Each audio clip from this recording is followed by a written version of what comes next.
Salam hər kəsə. Bugün birinci qruplara düşə biləcək qəbul tipli suallara baxırıq. Deməli, birinci sualda deyir ki, sistem tarazlıqda olarsa, K cisminin kütləsini hesablayın. J-ni verib 10 Newton bölünsün kiloqram. Blokların çəkisi və bloklarda sürtünmə nəzərə alınmır. Deməli, baxırıq. Bunlar ipdən asılıblar. Digəri isə birindən.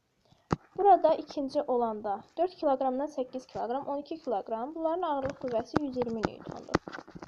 Deməli, bu 120 Newtondursa, digər tərəfdə 120 Newton burada 120 Newton olacaq. Yəni, ümumi 240 Newton bu birinci ipdən asılmışdı, blokdan asılmışdı. Deməli, biz burada 3 kiloqramdan üstə gələk, X, yəni K cismi deyək, X-in işarə edək, vurulsun 10-a bərabərdir 240 Newton. Bunun ağırlıq qüvvəsidir ümumi. Buradan 30 üstə gəlsin. 10x bərabərdir 240-a. 10x bərabərdir 210-a. X də bərabərdir 21 kiloqrama. Deməli, bizim K cismimizin kütləsi 21 kiloqram imiş.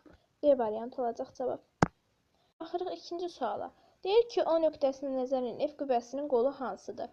Ümumi qüvvənin uzantısı B-dən A-ya qədərdir. Və uzantıya, yəni dayağa perpendikulyar olan hissəsi qüvvənin qolu adlanır. Burada gördüyümüz kimi OS hissəsi qüvvənin qoludur.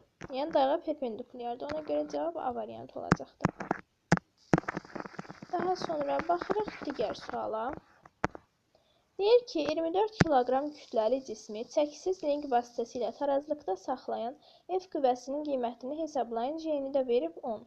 Deməli, 24 kiloqramdırsa, bunun ağırlıq qüvvəsi mg-dir. Yəni, ümumi 240 kiloqram, 240 Newton bunun ağırlıq qüvvəsi olacaqdır. Deməli, baxırıq. Ümumi 240 ağırlıq vurulsun. Dayağa qədər olan hissəsi 2 desimetrdir, vurulsun 2. Bərabərdir. Bu hissəsi 2-dirsə, ümumi 8-dir. Buraya da 6 düşür. 6 vurulsun F qüvvəsi. Biz bu F qüvvəsini tapmalıyıq. Buradan F bərabər olur 80 Newtona. Yəni, doğru cavabımız 80 Newton olacaqdır. Daha sonra dördüncü suala baxırıq. Deyir ki, qüvvənin modulundan asıllıq diaqramında hansı nöqtəyə qüvvə momentinin ən kiçik qiyməti uyğundur? Deməli, M bərabərdir qüvvə momenti. F vurulsun D-yə. Buradan gördüyümüz kimi qüvvə momentinin ən kiçik qiyməti deyirsə, həm F-in, həm də D-nin ən kiçik qiymətini götürməliyik. Çünki F ilə D-dən M-imiz düz asılıdır. Deməli, burada da ən kiçik qiymət həm F-in, həm D-nin ən kiçik qiyməti 4 nöqtəsidir. Ona görə C variantı olacaq.